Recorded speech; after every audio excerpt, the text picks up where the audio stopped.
Right, this is a quick walk around video.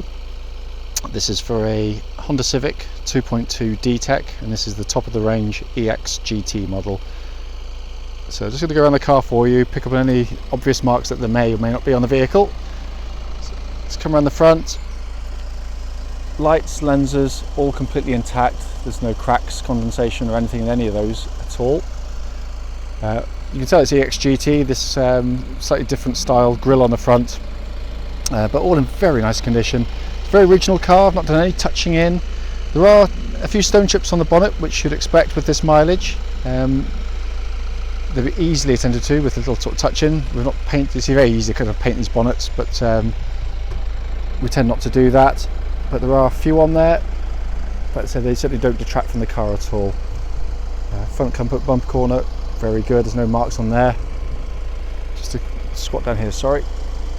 Panel work is very, very, very clean and tidy. Front alloy, near side, very good condition. Just a tiny bit of curbing right on the outside edge, just around and around there. But again, I'm nitpicking on this, and I always generally do on my videos. So panel work is really, really clean. It's not to say that it isn't without any marks. Of course, it's got a couple. They're certainly in keeping with the age and mileage of the car. Rear alloy, can't see any marks on there at all. There's no curbing of any note. And then just to come around, go right down that angle as well. Really, really clean.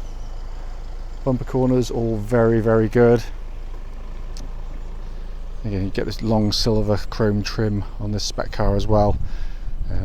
Parking sensors, rear parking camera, which is probably why the bumper's in such good order. Haven't got many excuses to bump into anything, in all honesty. Then offside of the car, again, really, really clean and crisp in the panel work. It is a very, very clean car, to be fair to it.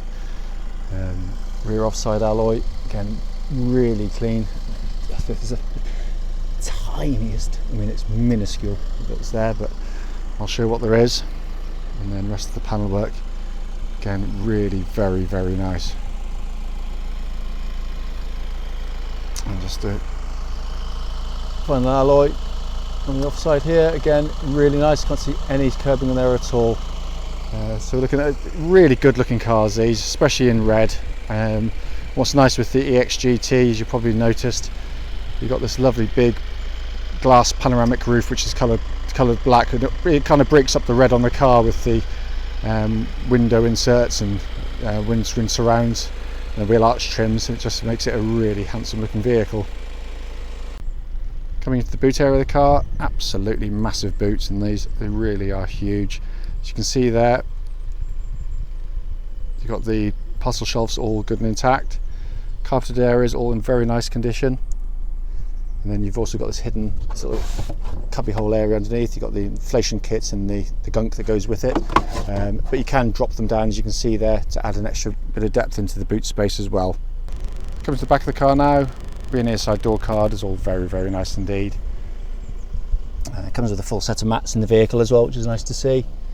Back of the seats in generally very good condition. Plastics all in nice condition. There's the odd minor mark, obviously family use, but nothing again that really detracts, and certainly in keeping with the age and mileage of the car. Door card on that side, absolutely spot on. And obviously a full black leather interior on the car.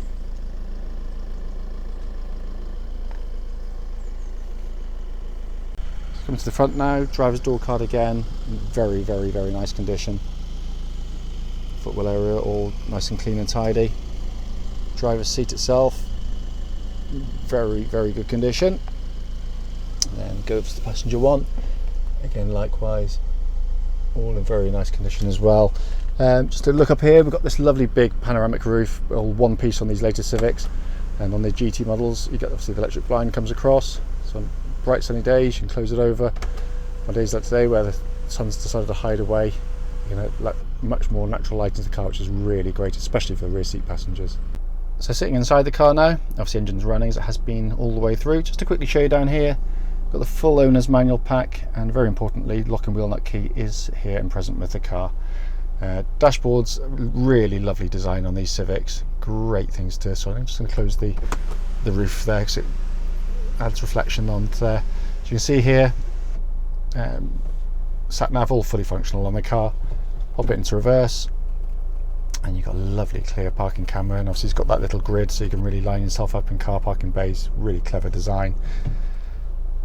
So you also got front and rear parking sensors, so there really is no excuses. Dual zone climate control system, all functioning absolutely perfectly on the car. Heated seats, again working exactly as they should, but all in very, very nice condition. It really is. In the centre here, obviously you've got area here, obviously that's the key, because you've got keyless start on the car. Just take that out of the way. If you want to pop those down, you can always take that out as well if you so wish, just to add a little bit of extra space if you don't want to use them for cup holders. But it's really, I love these dashboards, I really do, but it's all working perfectly. Just to go across up into here, hopefully you can see that. Daisy, 57,518 miles is now recorded on the vehicle, and hopefully you can see there's absolutely no warning lights on the dashboard at all on this vehicle. Say very high spec, multifunction steering wheel, hands-free telephone, different modes, all sorts of things you can play around with. But they are really lovely dashboards. Obviously you've got your 2-tier dashboard, as you can see there, with high up MPH readout. It's finally just come under the engine bay, as you'd expect from Honda. They present it really very nicely indeed. The car's been really well serviced. These are really strong, tough engines. Always sound a lot noisier, must be said, on the videos than they do when you're physically stood here by dint of the microphone. What should follow now will be a road test of this very car.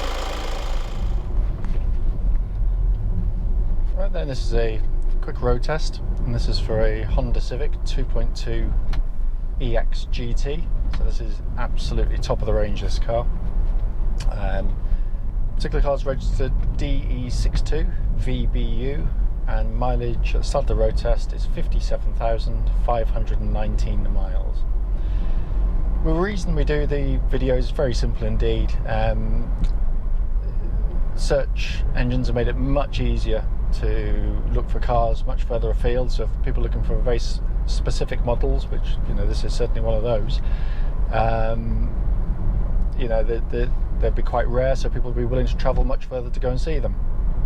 Now that's fine, but unfortunately it also means you're open to having your time wasted if there's a fault with the car that you clearly should have been told about prior to coming. It's why we do it, because we've been on the receiving end ourselves, and we feel it's right that you should see the car in operation, and also on exactly the same roads and road test route that any prospective buyer will go on if they wish to purchase the vehicle.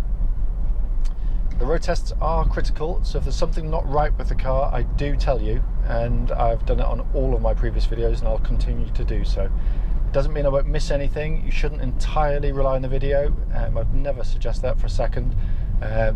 But as I said, this is just to give you a little bit of hopefully reassurance, but also to sort of feedback anything good, bad or otherwise on the car. So starting with the engine, this is the 2.2 diesel engine, DTEC. They run a cam chain, there's no belts on these, so there's no big service looming around the corner. Fabulous engines, and this particular one starts absolutely instantly. First press of the button, because it's got keyless start on the EX GTs. Settles to a very smooth, very even idle. There's no strange noises from the engine at all. It sounds exactly as it should. Temperature of the car, in terms of the temperature gauge of the engine, is running at a 3rd, which is exactly where it wants to be on a Honda car. There's also absolutely no warning lights on the vehicle relating to the engine or any other part of the vehicle. As I said, the engine itself, I love these engines. They've just got that much more low down torque compared to the 1.6s, which is still a great engine, but also obviously if you're driving with a car kind of heavily laden, full of passengers and luggage, then I think the 2.2 has the edge. Also, it's a slightly smoother engine on pickup. They run balancer shafts, from what I understand, on the 2.2s and not the 1.6s, but that's what I was told, and I stand to be corrected. But it is a really lovely unit, very economical. but absolutely whisper quiet on the move as well. And it's only low gears you really know it's a diesel. When you're up and around these speeds, you could be driving a petrol engine very easily indeed. Engine then goes through clutch and into gearbox of the vehicle.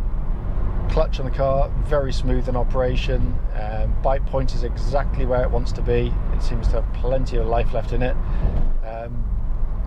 There's no change in engine note, there's no vibrations whether the clutch is in or out.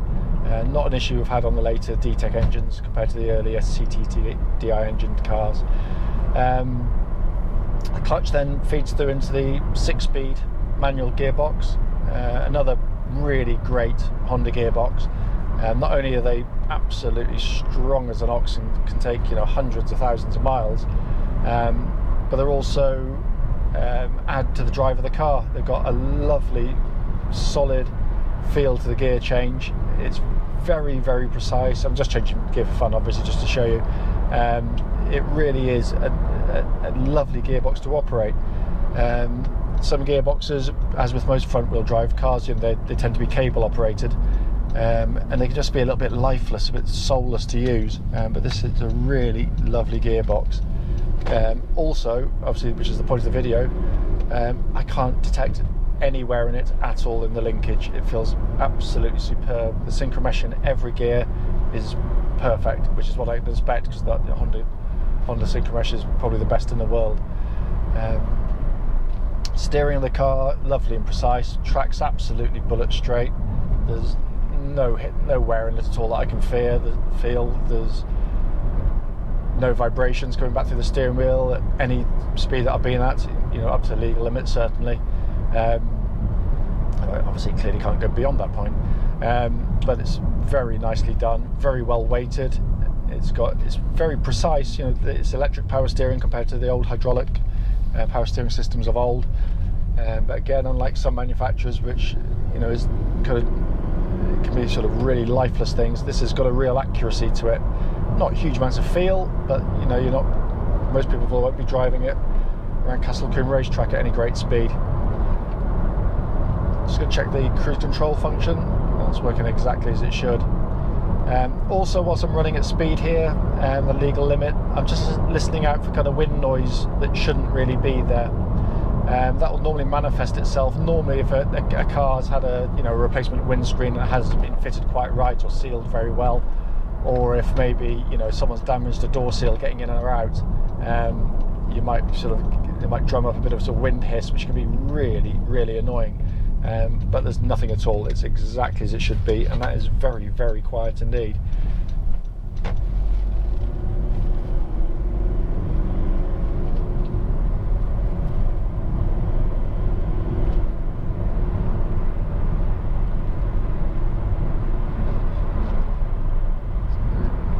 Sharp job on the brakes, and they're all absolutely fine. A nice solid brake pedal. There's no pulsing on the brake pedal that I can feel. It feels in very, very nice order indeed, but they pull up straight and true. Looking around inside the car, they're really lovely cars to sit in and drive. These very nice driving position. I still rate this as the best and most interesting interior in its class by country mile.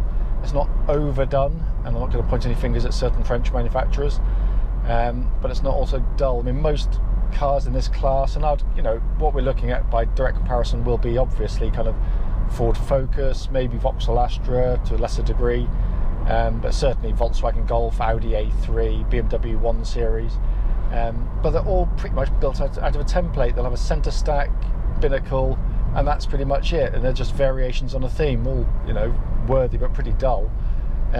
This is just so nicely done. You've got, I think, you're having this two-tier dashboard where you've got this high up speedo. It means I can look at the car directly in front of me, it's clear as day. I know the speed limit here, and I can keep my eyes on my speed whilst looking at the car in front. You can just see it out of the corner of your eye very, very simply. It's a brilliant, brilliant, brilliant design, and it works fantastically well. You've also got that sort of little blue hue either side of the speed, which I've now changed to green because I pressed the economy button on the car to soften the throttle response and improve the fuel economy, albeit only by a couple of mpg if I'm brutally honest. But it's all working absolutely perfectly. Centre part, again, got a nice, really clear sat-nav system, very, very easy to operate and use. You can use full postcodes in there, not partial postcodes, which I really hate in some manufacturers. A dual zone climate control system, which works perfectly because it's a proper muggy day today. It's 21, 22 degrees, but it's really close and it's pumping out absolutely ice cold air. I've obviously got heated seats on the vehicle as well, all working exactly as they should. Not that you'd actually need them in today's day temperatures, but there we are. But it's the quality of the switchgear which is so good. That's what I love about these Hondas, is every button you press has a very high quality actuation to it, which will continue to feel great, even with double the mileage on the car. But it's also the build quality. Sitting in here now, there's not even a feeling it's going to squeak or rattle or shudder or anything. It's just beautifully built car. And this is real build quality. This isn't, when road testing, magazines road test cars, they're always fresh from the factory. They'll hand pick the best one they can to give to the motoring press, and they're brand new. That tells you nothing about a car. Pretty much all cars nowadays feel very well built when you first jump into them. It's when they are, 5 years down the line, 50,000 miles, like this. How do they feel? This feels still like brand new to drive. I can't fault it, which brings me on to the next thing. I genuinely can't find anything to fault on the drive of the car. It feels absolutely spot on. It's tight as a drum, so it's not just good, but just feels rock solid. I can't feel any wear in it, and that's not the same. Cannot be said of other manufacturers, unfortunately. But it's it's a great car. It really is. So so the point of the video really is to show you the car in operation. I can't fault it in any way. I really can't. It's a wonderful car, beautifully built, brilliantly reliable as well. By comparison to its competitors, rather, it's in a different league. If I've missed anything on the video, trust me, it isn't by intent or design. Please phone me and I'll be more than happy to look into anything that I may have missed. And I apologise if I've done so. But I say that concludes the video, and I certainly hope it's been of some use to you.